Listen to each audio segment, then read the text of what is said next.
اب سب سے پہلا کام یہ ہے کہ علماء کرام اہتمام کے ساتھ عقائد پر دسترس حاصل کریں، اپنے عقائد کو دلائل کے ساتھ سیکھیں، اپنے عقائد پر جو شبہات ہیں ان شبہات کو صاف کریں۔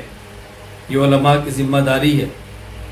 اس مقصد کے لیے ہم نے مرکز اہل السنت والجماعت سرگودا پاکستان میں تخصص فی التحقیق والدعوہ شروع کیا ہے۔ بحمد اللہ تعالی 14 سال ہو گئے ہیں اور 600 سے زائد علماء کرام تخصص کر کے وہاں سے فارغ ہو چکے ہیں۔ اس سال بھی تقریباً 62-63 علماء وہاں تخصص فی التحقیق والدعوہ کے اندر زیر تعلیم اور زیر تربیت۔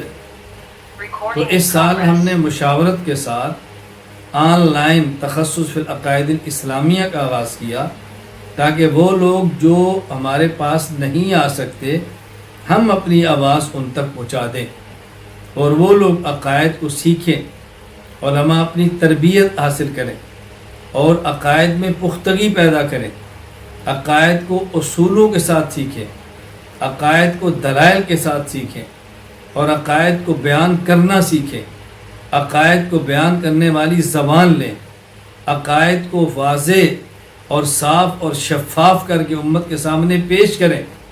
اس کے لیے ہم نے تخصص کا آغاز کیا ہے اور بحمد اللہ تعالی اس وقت 20 ممالک کے 422 کے لگ بھگ علماء اس تخصص کے اندر موجود ہیں۔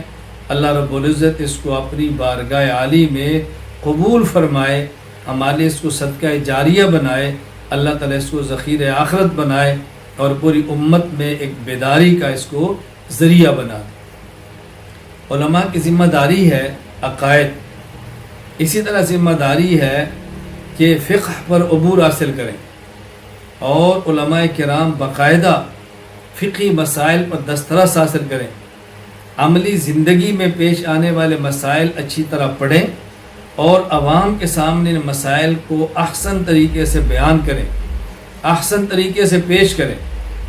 اور پھر تیسرا نمبر اخلاقی تربیت، اپنا تزکیہ، اپنا تصفیہ، یہ از حد ضروری ہے۔ اس کا بہت زیادہ علماء کرام کو اہتمام کرنا چاہیے۔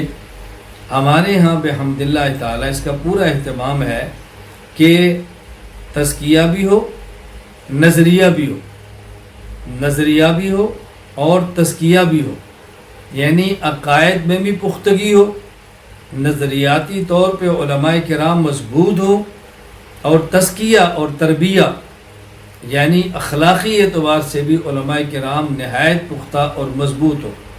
یہ علماء کی ذمہ داری ہے۔